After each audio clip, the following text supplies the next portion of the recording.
Bismillahirrahmanirrahim. Assalamualaikum warahmatullahi wabarakatuh. Alhamdulillahirrabbilalamin. Wassalatu wassalamu ala rasulihil amin. Wa ala alihi wa ashabihi wa man tamassaka bisunnati ila midin. Pemirsa dan pendengar rahmati Allah Subhanahu wa taala, alhamdulillah, puji dan syukur kepada Allah Subhanahu wa taala yang senantiasa melimpahkan kepada kita ribuan nikmat, sehingga jika kita dituntut untuk mensyukuri nikmat demi nikmat oleh Allah Subhanahu wa taala, tentu kita tidak akan mampu untuk mensyukuri dengan secara sempurna. Maka oleh sebab itu, dalam setiap hari rangkaian yang selalu kita ucapkan alhamdulillah wa syukurillah, kemudian juga istighfar kepada Allah Subhanahu wa taala. Karena betapa seringnya kita untuk lupa bersyukur kepada Allah Subhanahu wa taala. Bahkan ketika kita tidak mendapatkan sesuatu yang kita inginkan, kita merasa bahwa tidak ada nikmat pada diri kita. Sungguh ini bentuk kekufuran kepada nikmat Allah Subhanahu wa taala. Wa in ta'udu ni'matallahi la tuhsuha. Jika kalian mencoba menghitung nikmat Allah, sungguh kalian tidak akan mampu menghitungnya. Saudara-saudara seiman, sungguh banyak sekali nikmat Allah Subhanahu wa taala yang tidak mungkin terhitung dan dinilai oleh uang, ya, oleh materi. Maka oleh sebab itu, selalulah bersyukur kepada Allah Subhanahu wa taala. La in syakartum la azidanakum wa la in kafartum inna adzabi lasyadid, kata Allah Subhanahu wa taala dalam surah Ibrahim. Jika kalian bersyukur, Allah Subhanahu wa taala berjanji, ya sungguh akan menambah nikmat tersebut. Tetapi jika sebaliknya kita kufur kepada nikmat-nikmat Allah Subhanahu wa taala, sungguhnya azab Allah Subhanahu wa taala sangat keras. Semoga nikmat-nikmat tersebut dapat kita pergunakan, kita manfaatkan pada jalan yang diridhai oleh Allah Subhanahu wa taala.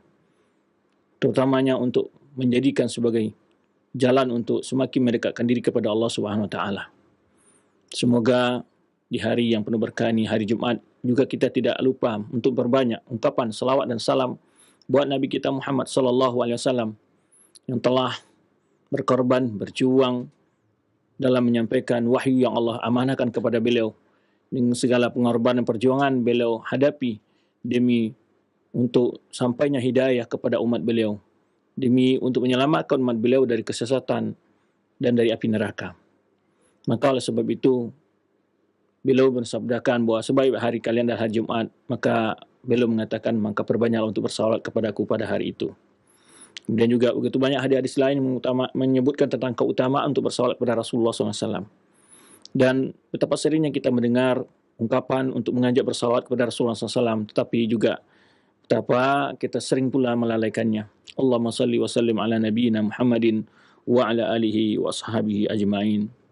Pemirsa dan pendengar rahmati Allah Subhanahu wa taala, pembahasan kita pada kesempatan ini masih melanjutkan biografi dari salah satu imam penulis Kutubus Sittah, yaitu Imam Ibnu Majah, yang dimana pembahasan kita ini rangkaian daripada pembahasan biografi ulama yang wafat di dalam kekuasaan yaitu Al-Mu'tamid Allah, ya, yang wafat di masa kekuasaan beliau. Ya, pada pembahasan yang lalu kita telah menjelaskan berbagai ulama-ulama dalam wafat dalam kekuasaan beliau, ya, ada Imam Muslim, Imam Bukhari, Imam Muslim, kemudian ada Abu Daud, kemudian Tirmizi, kemudian adalah Imam Ibnu Majah yang beliau wafat pada tahun 273 Hijriah, ya, itu pada tahun 273 Hijriah. Kita mencoba mengenal beliau karena juga nama beliau sering terdengar disebut-sebut di dalam meriwayatkan hadis, ya. Apabila hadis tersebut diriwayatkan oleh beliau, akan banyak ustaz menyebutkan hadis ini diriwayatkan Ibnu Majah dalam sunannya. Dan kita tentu selayaknya lah kita mengenal para ulama-ulama yang telah berjasa bagi umat ini, yang telah membukukan hadis-hadis Rasulullah SAW, yang telah membukukan ilmu, sehingga pada hari ini ilmu-ilmu yang ada yang mereka dapat di masa mereka tetap dapat kita nikmati, dapat kita tuntut dan kita pelajari pada hari ini. Sungguh besar sekali jasa-jasa para ulama yang telah mengorbankan waktu mereka untuk agama yang mulia ini. Menulis di masa mereka tidaklah semudah semudah dan murah seperti zaman sekarang, ya. Tidaklah, kita tahu bahwa di masa mereka terbatas sekali, mulai dari alat-alat untuk menulis, ya, waktu, tempat, pencahayaan segala macamnya, banyak sekali kekurangan di masa mereka. Akan tetapi mereka tidak di atas kekurangan itu justru malah memotivasi mereka untuk memberikan terbaik kepada umat ini. Subhanallah. Kalau seandainya kita hidup di zaman mereka, kita nggak tahu ya, mungkin kita uh, akan banyak mengeluh mungkin ya. Kalau kita lihat baik di kondisi politik, kondisi ekonomi yang mereka alami, ya, tetapi hal semua itu tidak membuat mereka lalai dari menyebarkan ilmu, lalai dari berdakwah kepada Allah Subhanahu wa taala. Maka pantaslah kita bersyukur kepada Allah Subhanahu wa taala, ya, dan juga mengenang jasa mereka, kita mendoakan mereka rahimahullahu al-mutaqaddimin wal mutaakhirin. Ya, semoga Allah merahmati ulama-ulama kita yang telah berkorban waktu, tenaga, harta mereka untuk memperjuangkan agama Allah Subhanahu wa taala. Atas yang melalui mereka Allah Subhanahu wa taala menyampaikan agamanya kepada kita.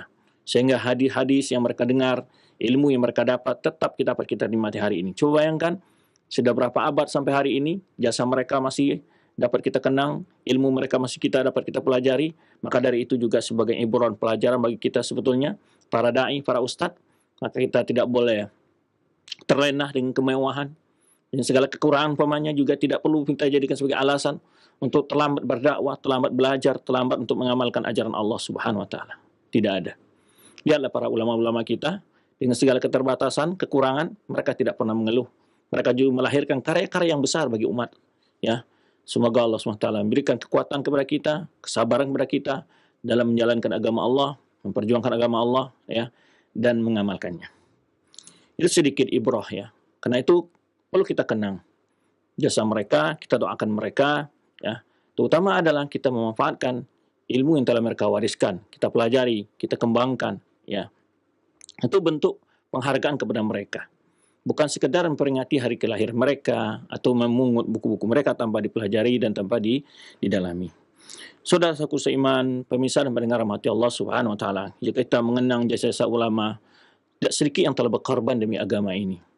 Tetapi suatu hari perlulah kita berenung, apa yang telah kita berikan untuk agama ini? Ya, apakah pikiran kita hanya makan, minum, ya, punya rumah, punya harta, ya? Tidakkah pernah dalam satu hari kita berpikir apa yang telah kita berikan untuk agama hari ini? Apa perjuangan yang telah kita berikan untuk agama Allah pada hari ini? Yang kalau kita lihat para ulama-ulama kita, mereka berkorban dari masa muda mereka, tidak pernah manja-manja, tidak pernah rekreasi ke sana sini. Seperti anak muda hari ini yang memiliki perlu hari libur, perlu hari istirahat, perlu dibebankan belajar. Subhanallah, ulama kita, ya, semenjak mereka dari usia muda sudah mengorbankan waktu mereka, mengorbankan segala kehendak-kehendak hawa nafsu mereka, dan mereka tundukkan hawa nafsu mereka untuk mencari agama Allah, mempelajari agama Allah, memperjuangkan agama Allah Subhanahu wa taala. Dan begitu pula para ustaz-ustaz kita hari ini, tidak sedikit mereka yang mengorbankan keperluan pribadi mereka, bahkan keluarga mereka. Semoga Allah Subhanahu wa taala menjaga para ustaz-ustaz kita dan berkahi ilmu mereka, keluarga mereka.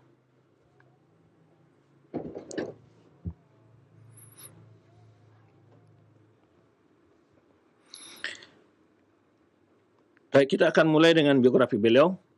Biografi beliau terdapat seperti yang di dalam Ibnu Katsir yang menyebutkan di sini dalam Bidayah wa Nihayah, yaitu pada orang-orang yang wafat pada tahun 273 Hijriah ini, beliau menyebutkan di antaranya adalah yaitu Ibnu Majah Al-Qazwini, ya, Qazwini. Sahibus Sunnah wa huwa Abu Abdullah, jadi kunyanya Abu Abdullah bin Yazid bin Majah Al-Qazwini, ya. Maula Rabi'ah sahibu kitab Sunan Al-Masyhura. Jadi nama beliau adalah yaitu Muhammad, bapak beliau Yazid, kakek beliau Ibnu Majah Al-Qazwin. Ada juga ayah. Kemudian Maula Rabi'ah sahibu kitab Sunan. Beliau ini adalah maula bagi kabilah Rabi'ah. Ini maka bukan Rabi'i. Al-Qazwini adalah daerah tempat beliau lahir. Nanti kita akan jelaskan sedikit bagaimana Islam masuk ke daerah Qazwin tersebut. Yang pengarang kitab Sunan yang masyhur kata beliau, ya. Dan di situ dapat dinilai bagaimana ilmu beliau, yaitu kitab Sunan beliau ini wahya dalatun ala ilmihi, menunjukkan tentang betapa wahya dalatun ala amalihi wa ilmihi, kata beliau Ibnu Katsir, dan itu sebagai bukti bagaimana karyanya dia dan ilmunya dia. wa tabahurihi, dan bagaimana kedalaman ilmunya, wa tilaihi, dan luasnya penguasaan ilmunya, ya, itilahi, membaca berkaya ilmu, ya, wattiba'i lis-sunnah nabawiyah, dan juga melihat bagaimana beliau begitu konsentrasi, begitu punya himmah, memiliki semangat yang tinggi untuk menjalankan sunnah Rasulullah SAW fil usul, ya, fil usul, dan di dalam pokok-pokok agama, baik pokok akidah dan seterusnya, wal furu' maupun di furu', ya, usul dan furu' bisa akidah atau ahkam fikih, ahkam-ahkam fikih. Wa yashtamilu ala 32 kitaban, di mana kitab Sunan Ibnu Majah ini mengandung terdiri dari 32 kitab. Kitab itu maksudnya babnya, ya, bab-bab yang terbagi, ya. Wa alfu khamsumi'a bab, dan juga di setiap kitab itu, dua kitab, ada lagi bab, yaitu sekitar 1.500 bab, ya, 1.500 bab, ya. Wa yahtawi ala 4,000 hadisin, dan kitab sunan beliau ini yaitu mengumpulkan sekitar 4.000 hadis, ya. Kulluha jayyadun siwa yasir, ya, hadis-hadisnya bagus-bagus kecuali sedikit, kata Ibnu Katsir rahimahullah. Nah, ini nanti kita akan jelaskan bagaimana kedudukan sunan beliau di antara kitab-kitab yang 6, kitab hadis yang 6, yaitu Kutubus Sittah, ya, yang menjadi pokok, ya, dalam kitab-kitab hadis yang dijadikan memiliki keutamaan di setiap ulama rahimahullah. Dan di mana seperti mana kita kisahkan Bukhari, Muslim, ya, setelah menulis kitab pasti mereka memeriksakan kepada salah seorang ulama. Ini suatu budaya yang mungkin perlu dihidupkan dulu dalam ketika menulis karya ilmiah, ya, di mana ulama-ulama dulu memeriksakan apa yang dia tulisnya kepada ulama lain atau pada gurunya, supaya apa yang mereka tulis, apa yang mereka catat, ya, dapat koreksian atau tambahan atau pengurangan, ya, dalam apa yang mereka tulis. Nah, beliau Abu Zur'ah Ar-Razi jelas guru daripada ulama Kutubus Sittah, ya.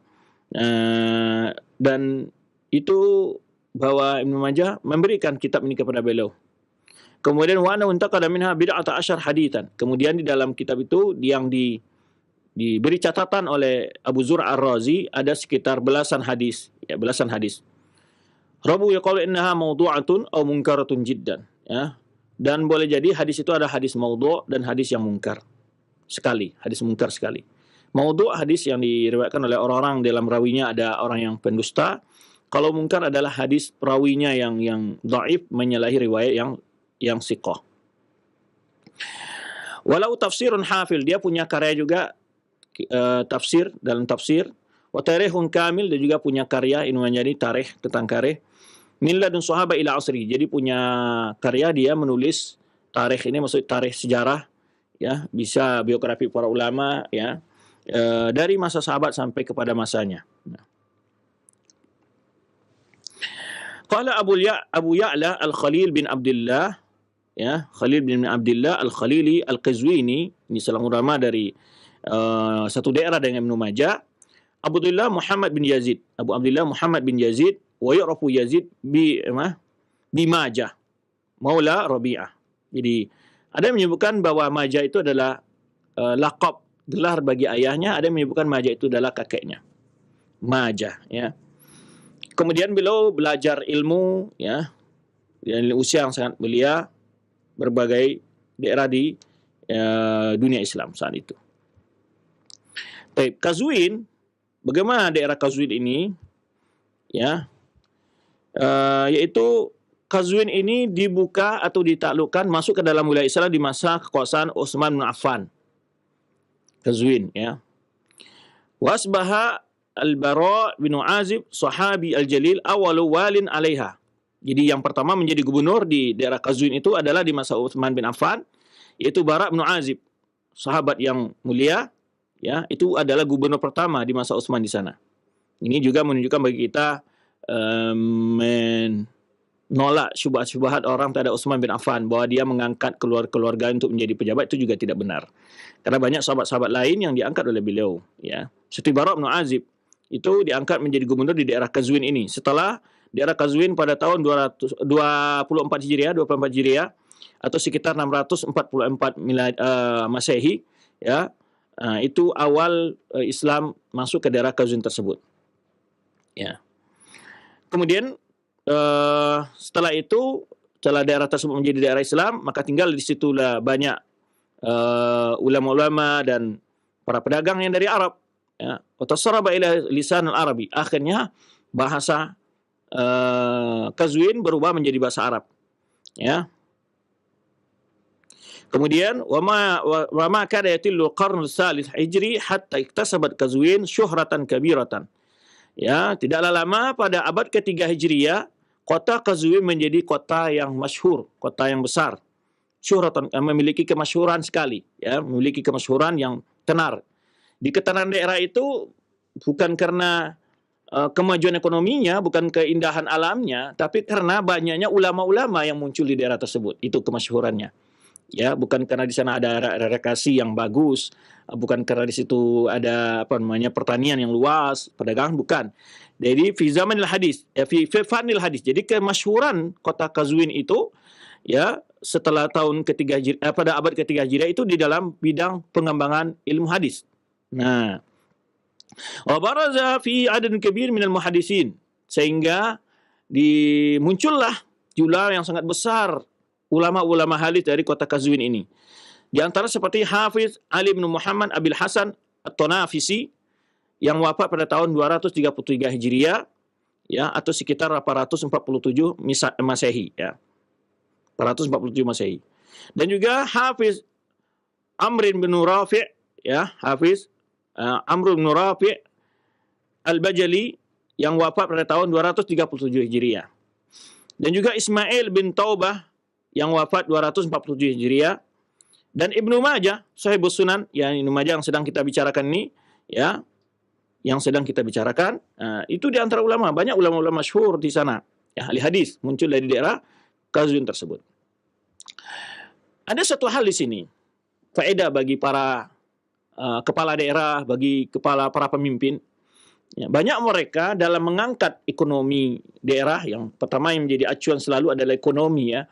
Itu yang mereka utamakan adalah masalah kemajuan dalam bidang pariwisata, dan itu pada umumnya itu yang dipikirkan, sehingga dapat menarik wisatawan. Padahal kita tidak ragukan efek-efek dari hal itu banyak sekali, tersebarnya perbuatan-perbuatan amoral tidak terhitung. Alangkah baiknya setiap daerah itu adalah berupaya maju dalam bidang pendidikan. Karena bila maju dalam bidang pendidikan, membuka sekolah-sekolah yang bagus, ya, bukan malah dihalang-halangi kalau ada orang yang membuka sekolah-sekolah, ya, tetapi diberi motivasi sehingga berkumpullah para tokoh-tokoh, orang-orang yang ahli di daerah dia, ya, kemudian ekonomi masyarakat akan naik. Dan cara apa? Kata yang menetap di sana adalah nanti akan banyak orang berkunjung, ya, sebagai mahasiswa, sebagai dosen, sebagai seminar segala macam. Akan lebih juga berpikir sedemikian. Ya, setidaknya tidak semua kepala daerah lah hanya berpikir untuk wisata saja. Tapi coba buat juga semacam yaitu kota pendidikan yang membanggakan, ya, pendidikan, sehingga para ahli akan hidup di kota dia.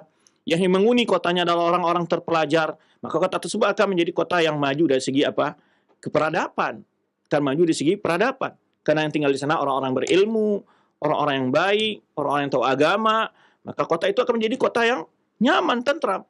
Ya, pasti ada pengaruhnya. Sebuah lembaga pendidikan yang bagus akan mempengaruhi tatanan kehidupan masyarakat di sekitarnya. Ya, maka kalau hanya berpikiran dari segi ekonomi saja, hanya untuk dari sisi wisata, tidak diragukan. Ya, kita juga tidak menyalahkan, hal itu boleh-boleh saja. Tapi jangan lupa hendaknya untuk juga yang harus menjadi sebagian kepala daerah berpikirkan bagaimana supaya kotanya maju adalah karena di sisi pendidikan. Terkenal kota berpendidikan, banyak perguruan tinggi yang hebat di situ, sekolah-sekolah SMA yang maju, ya, sehingga melahirkan, ya, tokoh-tokoh yang besar. Nah, ini suatu ide yang para daerah-daerah yang mungkin juga tidak bisa dibanggakan dari segi wisatanya, ya. Pemainnya ada banyak sebetulnya hal-hal yang bisa dilakukan. Ya, di antaranya seperti terutama kota-kota yang pernah bersejarah, menoreh sejarah di dunia Nusantara ini di bidang pendidikan, ya, seperti Sumatera Barat, ya, yang melahirkan banyak sekali sekolah-sekolah yang dulu yang dibanggakan di Asia Tenggara, bukan di Indonesia saja, di Asia Tenggara, seperti dulu Tawalib Padang Panjang, ya, kemudian juga Dinia Putri Padang Panjang, ya, kemudian Normal Islam dulu yang ada yang sekarang berganti dengan yaitu Yayasan Abdullah Ahmad, dan banyak sekali di mana, ya. Maka sebetulnya kita yang punya sejarah pendidikan, tokoh-tokoh lahir hebat-hebat, maka hendaknya itu dipertahankan sebagai kota pendidikan, kota budaya, kota agama, ya, melahirkan tokoh-tokoh agama.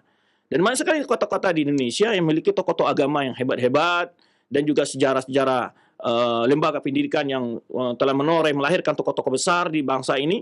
Hendaknya itu tetap dikenang dan dihidupkan, jangan sampai hilang hanya tinggal cerita, ya. Ini sedikit ya, saya mengenang bagaimana Sumatera Barat yang dahulu menjadi daerah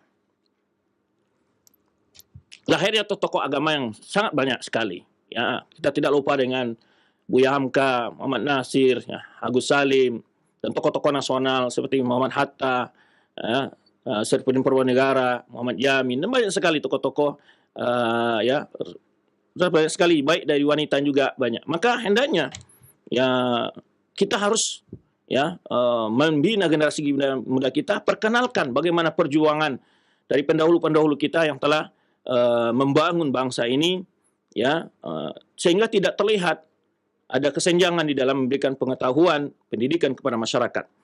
Nah, itu sedikit, semoga para kepala daerah di Sumatera Barat dapat menangkap pesan ini, ya, menghidupkan kembali, ya, batang terendam, ya, bisa istilah batang terendam, ya, membangkit kembali, yaitu bagaimana dahulu bahwa daerah Sumatera Barat sangat terkenal dengan kelahiran ulama, tokoh-tokoh yang hebat, ya. Maka yang perlu diperhatikan oleh setiap kepala daerah adalah tentang pendidikan. Pendidikan agamanya, pendidikan umum yang juga dibarengi pendidikan agamanya, ya, karena itu cuma ciri khas setiap daerah itu adalah yang terutamanya seperti ciri khas dalam menjalankan berpegang teguh dengan ajaran Islam. Baik, kita lanjutkan sedikit. Maka ini seperti faedah kita katakan, kenapa kota Qazwin itu menjadi kota sangat terkenal, karena di sana lahir tokoh-tokoh besar, ya, dari ahli hadis. Kemudian balagha min makanati Qazwin wa tisa'il haraka ilmiyah fiha an khassaha ba'du abna'iha bitarikh laha, sehingga semakin begitu luasnya perkembangan, ya, haraka ilmiah, kalau bahasa kitanya itu perkembangan ilmu di kota Qazwin ini, sehingga ada di antara tokoh-tokohnya menulis sejarah tentang Qazwin ini, ya, menulis tokoh-tokohnya. Nah, ini juga perlu, ya, bagi daerah-daerah yang memiliki peranan ulama-ulamanya, tokoh-tokohnya, menulislah, ditulis kumpulan karya-karya mereka, ya, dicatat biografi mereka, pengorbanan mereka untuk agama dan negara ini, ya. Wa min asyharil hadhil kutub, di antara kitab-kitab yang menulis tentang ini adalah At-Tadwin fi Akhbar Qazwin, yaitu adalah At-Tadwin fi Akhbar Qazwin, ada suatu kitab ini ditulis oleh ulama Al-Hafiz Rafi'i, ya, yaitu seorang ulama namanya Hafiz Rafi'i, yang wafat pada tahun 622 Hijriah. Kemudian, ya, kita sebutkan tadi Abu Abdullah Muhammad bin Yazid Ar-Rabi'i atau Numaja, yang dikenal Ibnu Majah, lahir di kota Qazwin ini itu tahun 209 Hijriah, bertepatan dengan 824 Masehi. Wa kana anadzaka hadiratan min hawadir alam tamuju bil haraka wa nasyad ilmi. Ya, dan ketika itu kota ini adalah kota-kota yang sangat maju dari segi kebudayaan ilmunya. Min hawadiril ilm. Jadi di antara kota-kota yang perkumpulan, ya, perkembangan ilmu yang cukup dahsyat, yang cukup berkembang luas, gitu, ya. Tamuju bi harakat wa nasyad ilmi. Jangan bangkitnya kegiatan-kegiatan ilmu yang berkembang di sana. Tazkhiru bihalaqatil ulama wal fuqaha, sehingga penuh dengan kegiatan-kegiatan majelis-majelis ulama, kajian-kajian, ya, para ahli fikih, ya. Sya'nuha fi dzalika sya'nul marakiz ilmiyah al-ukhra. Jadi keadaan kondisi kota Qazwin saat itu adalah seperti kota-kota pusat ilmu lainnya, seperti Baghdad, ya, seperti Baghdad, ya. Dan juga Itisya al-Hadari, kemajuan kebudayaan di situ. Seperti Baghdad, Kufa, Basra, Moro, ya, Asfahan, ya. Dan ketika itu juga di masa itu siapa yang menjadi gubernur, ya, menjadi khalifah Abbasiyahnya adalah ya Ta'isu Adha Farataratiyah Quwah Hadara, yaitu Ma'mun. Kita kenal ya, yaitu Khalifah Ma'mun ya, yang begitu mengembangkan sekali perkembangan ilmu di masa dia, yaitu Rawadul Nahda wal Mufajjirut Taqah. Dia adalah tokoh pembaharuan yang saat itu. Fi hadzal jawi ilmi asya Ibnu Majah. Dalam kondisi kemajuan ilmu seperti itulah Ibnu Majah tumbuh berkembang dari remajanya. Nah, ini sudah sering kita sebutkan bahwa kondisi masyarakat, komunitas masyarakat, ya, lingkungan itu sangat mendukung tentang pertumbuhan kepribadian generasi muda.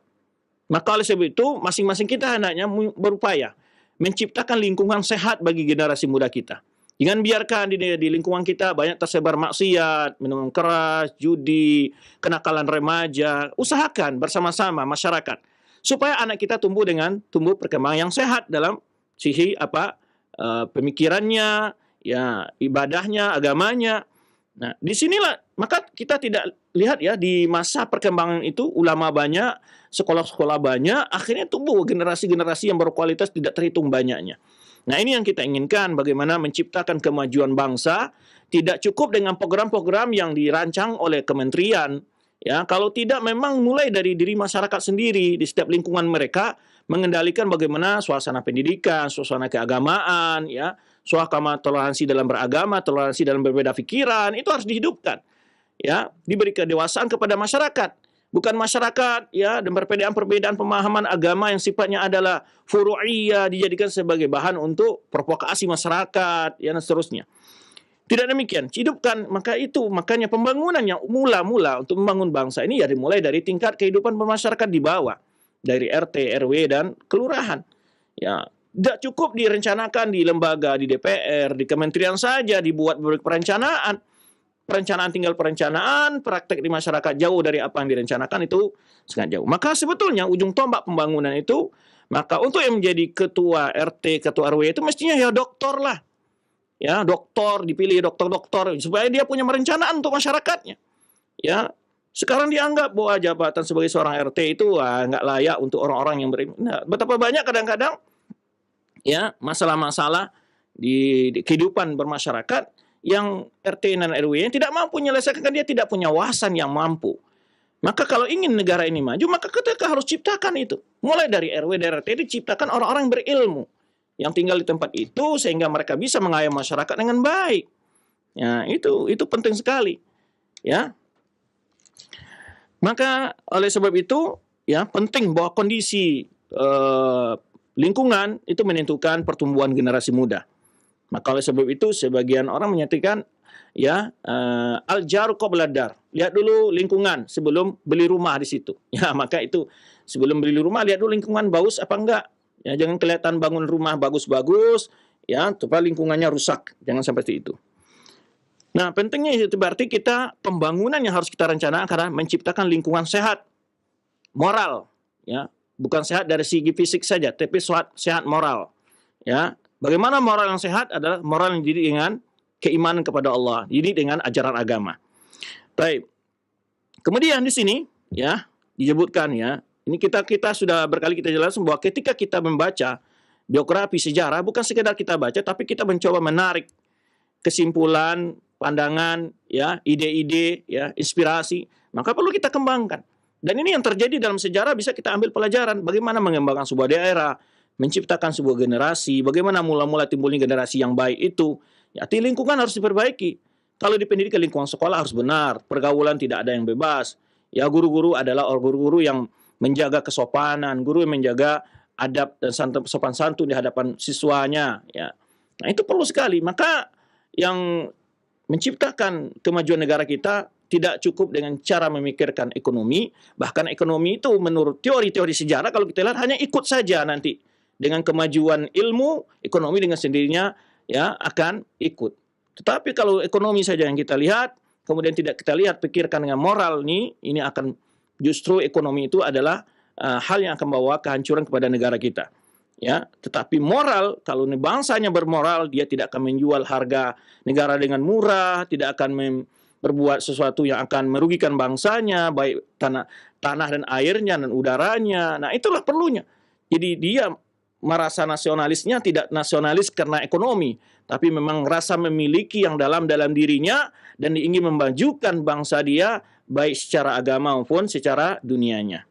Baik. Maka oleh sebab itu membangun sebuah bangsa memang teorinya sudah banyak dikemukakan oleh para ulama ya. Seperti Ibnu Nadim yang ahli dalam ilmu ketatanegaraan, itu bisa kita baca di sana bagaimana membangun sebuah masyarakat yang madani ya, bahwa kita lihat, kalau kita lihat kan membangun pimpinan negara itu jelas berambil daripada Allah Subhanahu mengutus para rasul. Membangun rakyatnya gimana para rasul itu? Membangun umatnya bagaimana para rasul itu? Dimulai dari ekonomi kah atau dimulai dari memperbaiki akidahnya, keimanan mereka? Ya kan? Itu jelas konsep yang benar, pasti, karena itu datang dari Allah Subhanahu wa taala. Maka tidak pernah ya ketika terjadi kelaparan di masa-masa umat-umat dahulu yang diutus nabi yang ahli dalam ekonomi, ya.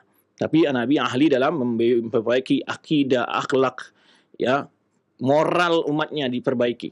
Contoh di masa kaum Nabi Syuaib itu maju sekali ekonominya, perdagangannya. Tetapi perdagangannya mana? Perdagangan yang rusak, curang dalam perdagangan. Ya, maka terjadinya penyimpangan-penyimpangan ya karena kurangnya itu pemahaman agama dan pengamalan agama itu sendiri.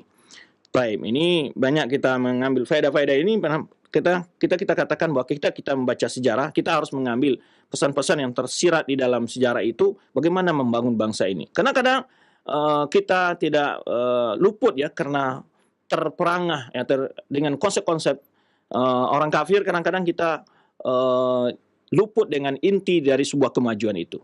Bahwa inti dari sebuah kemajuan kebudayaan, budaya yang sehat, budaya yang maju bukanlah hanya di sekedar ekonomi saja. Kalau soal ekonomi, lihat kaum Sabah yang mereka maju sekali, akhirnya mereka hancur. Kenapa? Ya karena yang terjadi apa? Ya kekayaan itu tidak membawa mereka semakin dekat kepada Allah SWT, semakin kufur kepada Allah SWT. Yang terjadi apa? Ya musibah, kehancuran. Jadi bagaimanapun kita bangun gedung-gedung tinggi, kalau Allah tidak suka, Allah benci kepada masyarakat itu, Allah ingin mengazab, habis semua kan. Ya sekarang apa yang sedang kita alami masih dalam suasana wabah ini, kita merasakan. Jika Allah Subhanahu wa taala ingin berkehendak, semuanya Allah stop semua dengan hanya suatu wabah, suatu virus yang tidak bisa ditangkap, tidak bisa dilihat, ya kan? Mau dipenjarakan nggak tahu nih virus ini di mana, ya kan gitu. Tapi kalau orang buat virus untuk merusak program di komputer bisa ditangkap, bisa dilacak. Tapi virus ini merusak tatanan segala kehidupan manusia yang Allah ciptakan melalui virus ini, manusia bingung ya kan. Maka kapan kita ini mau tunduk sama aturan Allah? Itu aja pertanyaannya. Kan yang punya bumi ini Allah Subhanahu wa taala. Ya kenapa aturan yang terbaik itu ya aturan Allah. Karena Allah yang tahu rumus-rumus kebaikan, bagaimana cara-cara membangun manusia ini hanya Allah Subhanahu wa taala yang lebih tahu, karena Dia menciptakan manusia. Tahu kepribadian manusia, watak manusia, Allah itu tahu kan menciptakan mereka. Maka Allah turunkan aturan-aturan dalam Al-Qur'an itu bagaimana menghadapi berbagai watak-watak manusia itu, bagaimana memulai membangun mereka. Ya. Kemudian setelah itu kita lanjutkan. Ini, maka kita juga sekedar kita katakan tadi sekedar membaca sejarah tapi mencoba menggali pesan-pesan di dalam sejarah itu. Maka kemajuan yang membuat Ibnu Majah menjadi seorang tokoh Islam juga karena kondisi masyarakatnya tadi yang kita sebutkan. Ya. Fahadha jaul ilmi al-asya Ibnu Majah hayatahul ula. Beginilah kondisi cuaca keilmuan maka Ibnu Majah berkembang ya di masa awalnya dengan situ. Fahafizul Qur'anul Karim, dia hafal Al-Qur'anul Karim. Wa tara ada halaqatil muhaddisin, belajar kepada tempat-tempat ulama mengajarkan hadis. Halaqat itu maksudnya lingkaran-lingkaran kalau bahasa Indonesianya, tapi maksudnya adalah halaqat itu maksud kita ya kelompok-kelompok kajian-kajian ya, kajian-kajian ya ulama-ulama hadis. Al-itintalat biha masjid Qazwin. Jadi mana Masjid Qazwin itu penuh dengan itu. Nah, ini juga kalau kita katakan lagi ini, sudah sekarang masjid kita menjadi pusat kajian Islam. Nah, sekarang kita membangun masjid hanya lebih banyak dari segi fisiknya. Masjid kita bagus, menjulang tinggi, bangunannya luar biasa, kokoh segala macamnya, tapi ruhnya kosong. Ya. Bahkan kalau ada orang ingin mengajarkan sunnah di masjid-masjid yang bahkan masjid-masjid yang sifatnya masjid jami, kadang-kadang dihalang-halangi dengan tuduhan ini ajaran disebut ajaran Wahabi, kan gitu. Anda dihidupkan halaqah ilmiah. Bukan sekarang untuk salat jamaah saja, tapi betul-betul pusat pengembangan kebudayaan Islam dari masjid itu. Sebagaimana disebutkan dalam sejarah di sini, sehingga masjid itu penuh dengan kajian. Ini ada halaqah fikih, ada halaqah hadis, tafsir. Coba begitu diciptakan di masjid-masjid yang besar-besar itu. Ya, bukan hanya disewakan untuk acara, ya, dibuat 2 tingkat, yang di atas dipakai atau di bawah dipakai untuk acara seminar, acara pesta, ya. Bukan sekadar itu, tapi jadikanlah sebagai pusat pendidikan umat, ya, memikirkan kepentingan umat. Ya, masjid kita bangun, tetapi hanya malam dikunci. Kemudian, kalau dulu masjid-masjid itu, ini satu ide baru ya. Kalau bisa setiap masjid itu punya asrama, punya tokoh agama satu yang siap mengajarkan kaum muslimin, dibuat rumahnya, dibuat asrama bagi tulab ilmi yang datang dengan gratis tinggal di situ. Ya, itu bagus. Sehingga masjid itu menjadi pusat-pusat yang memang pengembangan keislaman, ilmu, ya, kebudayaan, ya, sehingga terciptanya budaya yang berkualitas di tengah masyarakat.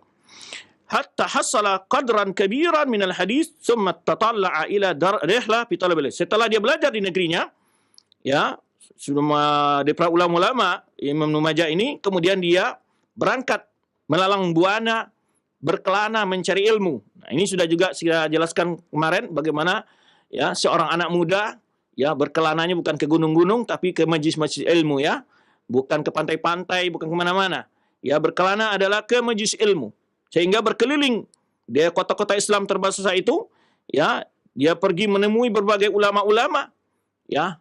Tapi kita sekarang ini terbalik generasi muda kita. Kalau ada bola dia berbondong-bondong ke sana, ya. Subhanallah. Jadi oleh sebab itu Ibnu Majah ini berkelana meliling, melalang buana mencari ilmu, ya, ya, ke majlis-majlis ulama, ya. Dan itu sudah kebiasaan di masa itu, ya, begitu budayanya saat itu. Itu budayanya yang ada saat itu, sehingga dengan tanpa disadari dia terbawa arus lah, istilah terbawa arus, ya, untuk belajar ilmu. Dan ini tentu dia teringat sebuah hadis yang dinukil oleh para ulama di sini. Man salaka tariqan yaltamisu ilman, sahallahu bihi tariqan ilal jannah. Barang siapa menempuh jalan untuk mencari ilmu, Allah akan mudahkan bagi jalan menuju surga. Dan inilah kitab pertama setelah Imam Bukhari, Kitabul Ilmi fi Sahih, dan di dalam Bukhari ada kitab ilmi, dan ini hadis yang pertama disebutkan dalam Bukhari dalam kitab ilminya, bukan hadis yang pertama dalam sahihnya, tapi yang sahih hadis pertama dalam kitab ilmi dalam sahihnya. Yaitu bab, ya, khuruj fi talabil ilmi, yaitu keluar, bukan khuruj maksudnya dalam istilah sebagian jamaah, ya. Ini khuruj mencari ilmu, bukan khuruj itu bukan untuk berdakwah saja, tapi juga khuruj dalam arti mencari ilmu, ya. Wajah fi muqaddimatil bab, ya, di mana di awal bab itu disebutkan warahala Jabir, disebutkan contoh seperti Jabir bin Abdullah berjalan 1 bulan ke Syam menemui Abdullah bin Unais, ya, di Syam, berangkat dari Madinah hanya karena hadis satu hadis saja yang dia dengar, dan dia ingin langsung mendengar dari siapa?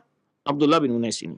Bala min ahamiyatir rihlah fi talabil hadis, sehingga di sini menunjukkan pentingnya berrihlah, berkelana, melalang buana mencari ilmu hadis, ya.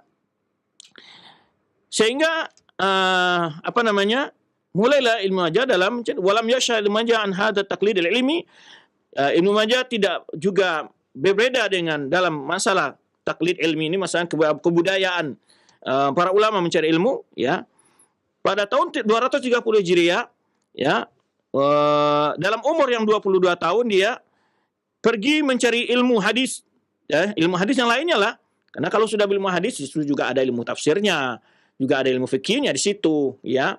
Maka lebih banyak ulama mengistilahkan ilmu hadis, ya. Musyafaat syuyukh, langsung bertemu belajar para ulama-ulama, ya, menghadap mereka. Pergilah ke Khurasan, Basrah, Kufa, Baghdad, Damaskus, Makkah, Madinah, Mesir, keliling, ya. Jangan dipikir perjalanan waktu itu menuntut ilmu semudah hari ini, bisa naik pesawat 1 malam sampai, naik bis 2 hari sampai, bukan. Antum bayangkan itu darat kota jauh-jauh sekali antara Baghdad, Madinah, jauh sekali. Itu bagaimana mereka? Belum ada waktu itu mobil, ya, sepeda motor belum ada. Yang ada apa? Onta sama kuda, ya, dan jalan kaki, ya. Bayangkan sama antum, ya, antum naik sepeda saja cuma 5 kilo, sekarang pinggang berapa capeknya rasanya. Bagaimana kalau di atas onta, di atas kuda, atau berjalan kaki dengan jarak yang ribuan kilo? Subhanallah. Jadi membaca perjuangan ulama itu, bayangkan zaman mereka, biar kita tahu sulitnya mereka dulu mencari ilmu, perjuangan mereka. Jangan dibayangkan zaman mereka seperti zaman kita sekarang, bisa telepon, bisa naik pesawat, bisa naik mobil, naik kereta. Enggak ada zaman itu. Kita bayangkan berapa sulitnya mereka saat itu. Ya, jalan yang tidak punya lampu, bahaya di padang pasir, ya, dinginnya mencekam. Tidak semaju zaman sekarang kan. Nah, itu bayangkan berapa kesulitan itu mereka hadapi, tapi itu tidak tantangan bagi mereka untuk belajar ilmu. Ini suatu hal yang harus diberikan kepada anak-anak muda-muda kita. Bukan tantangan untuk mencari ilmu. Ya. Kemudian ya sampai beliau wafat kemudian di antara gurunya di sini adalah Ibrahim Ibnu Munzir, yaitu murid Imam Bukhari yang wafat pada tahun 236 ini. Dan Hafiz Al-Halwani Abu Muhammad Hasan bin Ali bin Muhammad Al-Khallal, wa Hafiz Zubair bin Battar, wa Salam bin Syubaib, ini nama-nama gurunya, wa Hafiz Yaqub bin Humaid. Ya. Kemudian setelah wabak dari rihlatin syaqatin istaghraqat aktsar min 15 raman. Setelah menjalani perjalanan yang begitu sulit dan panjang, yaitu berapa lamanya dia berkelana menuntut ilmu? 15 tahun. Ya, baru setelah itu kembalilah Ibnu Majah ke kampungnya. Nah, ini juga catatan sedikit ya, bahwa dia kembali ke kampungnya. Yang kemudian Allah sebutkan dalam falaula nafara ta'ifatun min kulli ummatin, ya, wa ma kana lil mu'minin kafa liyamfiru, ya, dalam surat Taubah Allah sebutkan, ya, falaula nafara min kulli firqatin ta'ifatun liyatafaqahu fid din. Ya, kalau seandainya ada sebagian dari antara mereka ini yang mau menuntut ilmu, kata Allah SWT, kemudian kembali kepada kaum mereka untuk memperingatkan mereka. Nah, ini Ibnu Majah setelah 15 tahun dia belajar menuntut ilmu, kembali ke negerinya Qazwin. Wastaqara biha, dan menetap di sana, munsarifan ila ta'lif. Nah, mulai dia mengarang. Jadi bukan awal-awal menuntut ilmu sudah nulis kitab, bukan ya. Karena ada juga sebagian sekarang pada tulaibil ilmi, orang-orang baru belajar ilmu agama sudah langsung nulis ya. Baru setelah berjalan menuntut ilmu, 15 tahun berkelana dia, baru mulai menulis dia. Ya. Menulis, mengarang wariwayat al-hadis, menyampaikan hadis, ba'da antarat syuhratuhu, ya, sehingga menjadi ulama terkenal dia. Wa qasadahu tullab min kulli makan, sehingga banyak siswa-siswa yang datang dari berbagai negeri datang ke tempat beliau. Min amsal, di antara murid seperti Ibrahim bin Dinar Al-Jarshi, Ishaq bin Muhammad Al-Qazwini, Sulaiman bin Yazid Al-Qazwini, wa Ibn Al-Hasan bin Qattan, Abu Bakar Hamid Al-Abhari, dan lain-lain. Ini ulama-ulama yang belajar ke Ibnu Majah. Kemudian karang-karangannya beliau, ya, kana munajjah mawdi' siqatin mu'asirihi wa taqdirihim. Ibnu Majah ini adalah sangat dipercaya oleh para ulama-ulama di masanya dan sangat menghargai. Ya, ma'dudan fi kibar a'immah wa fuhul mudarrisin. Dia dianggap di antara ulama-ulama besar dan fuhul, ya, bentengnya ahli hadis atau fuhul itu istilahnya. Ya, di antara tokoh ahli hadis. Faisifu sahibu kitab at-tadwin fi tahrir Qazwin, di mana penulis kitab tentang ulama-ulama dalam tarikh yang hidup di Qazwin ini menulis, imamun min ma'atil muslimin, ya, ulama di antara ulama kaum muslimin, kabir mutkin, orang yang besar, maksudnya besar ilmunya, ya, sangat mutkin ilmunya, makbulun bittifaqin, diterima, ya, maksudnya siqa, dan diterima oleh para umat, para ulama, dan riwayatnya. Imam Zahabi menyebutkan, menilainya, innahu hafizun saduqun wasi'ul ilmi. Dia adalah seorang ahli hadis yang hafal banyak hadis, saduq, luas ilmunya, walam takun syahadata mu'arikhin, ya, walam takun syahadatu mu'arikhin lahu bisabqi wa taqaddum illa li sa'ati ilmihi. Ya, tidak adalah kesaksian para ahli sejarah yang menulis tentang yang biografi beliau kecuali karena memang beliau adalah orang yang sangat tinggi ilmunya, luas ilmunya. Ya. Dan juga melihat bagaimana karang-karangan karya-karya yang dia tinggalkan, ya.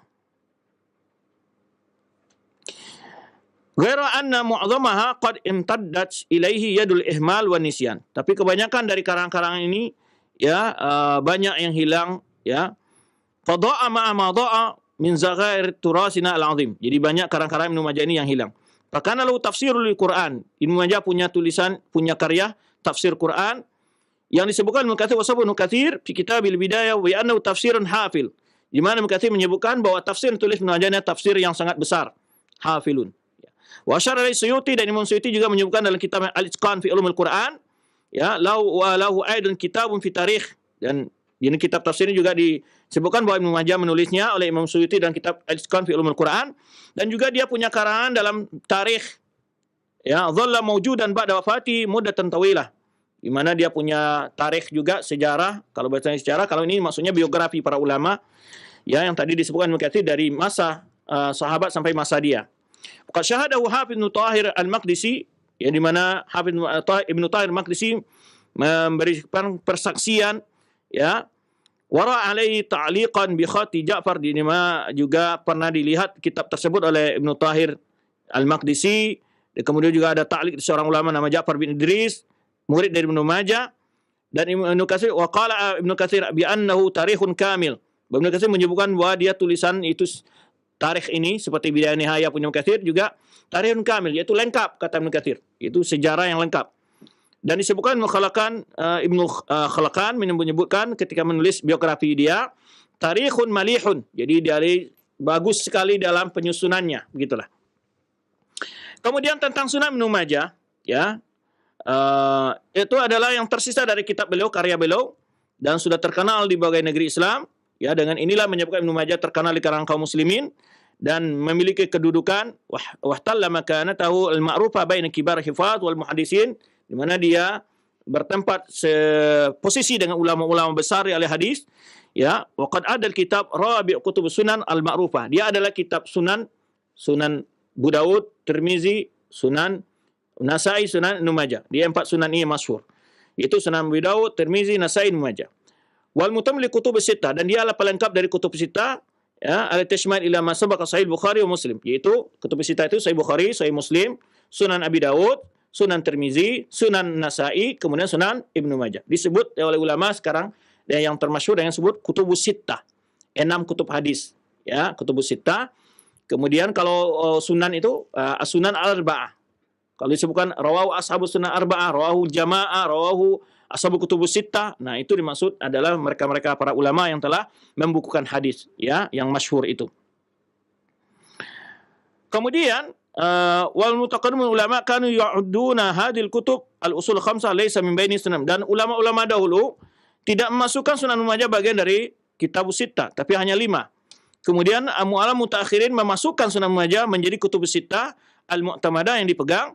Wa awalu man ja'alaha kadzalika, pertama yang menjadikan Sunan Ibnu Majah ini menjadikan kutubus sittah, masuk ke dalam kutubus sittah adalah yaitu Hafidz Ibnu Thahir Al-Maqdisi, ya.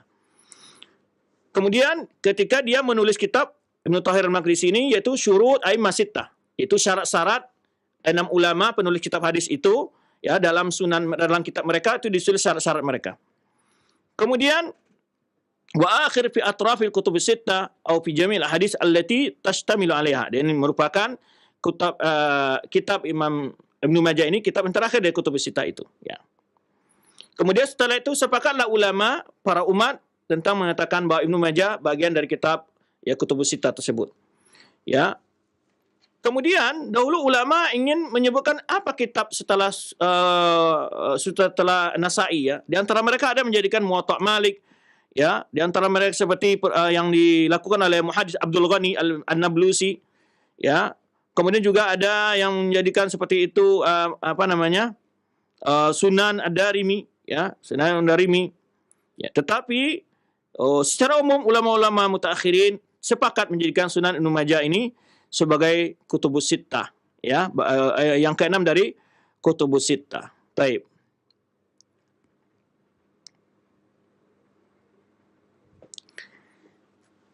Kemudian bagaimana kekhususan Sunan Ibnu Majah ini? Ya.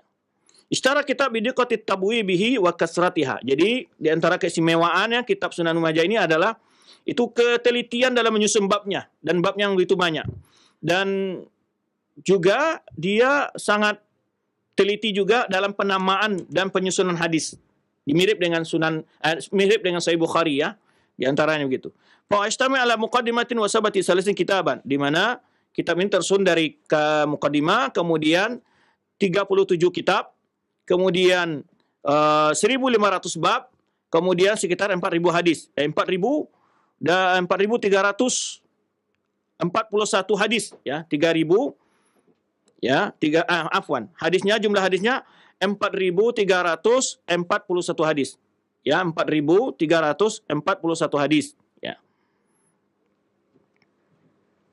Kemudian di antara hadis yang jumlahnya 4.341 hadis itu ada 3.002 hadis itu hadis istaraka mahu fi takhrija ashabul qurun khamsah. Jadi yang lainnya ada sekitar jumlah hadis yang sepakat ya yang pengarang hadis kitab-kitab hadis yang lain Bukhari, Muslim, Abu Daud, Nasai juga mengeluarkan hadis itu ya, Tirmizi dan Nasai ada sekitar 302 hadis. Sisanya itu yang farad bihi Ibnu Majah. Itu hadis itu hanya diriwayatkan Ibnu Majah.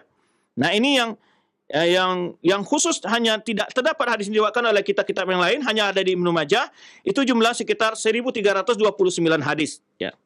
Wa yazwaid ala majah fi kutubul khamsah, itu adalah hadis tambahan dari kitab-kitab yang 5, yaitu Sahih Bukhari, Muslim, Sunan Abu Daud, Sunan Tirmizi dan Sunan Nasai. Nah. Kemudian dari antara hadis yang Ibnu Majah saja meriwayatkan itu ada 428 hadis sahih isnadnya, kemudian 119 hadis hasan isnadnya. Wa hadza masyara ilaihi Ibnu Hajar, ya ini yang disebutkan Ibnu Hajar biqauli inna infarada bi hadits katsira sahihah, di mana tambahan yang disebutkan oleh Ibnu Majah hadis-hadis dari kitab hadis yang lainnya itu yaitu banyak sekali hadis-hadisnya yang sahih kata Ibnu Hajar. Baik. Kemudian kitab ini mendapat perhatian dari para ulama dengan mensyarah kitabnya ini, di antaranya seperti Al-Hafiz Alauddin Hafiz Alauddin Maghlataya, namanya ini enggak sulit dibaca sedikit, Maghlataya Alauddin yang wafat 762 Hijriah. Dia mensyarah kitab Sunan Ibnu Majah ini. Kemudian juga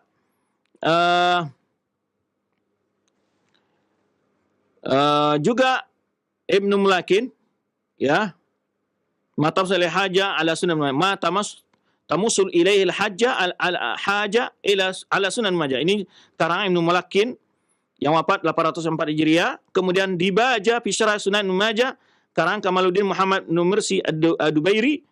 Ya, kemudian juga Misbahuz Zujajah fi syarah Sunan Ibnu Majah karangan Imam Asyuti.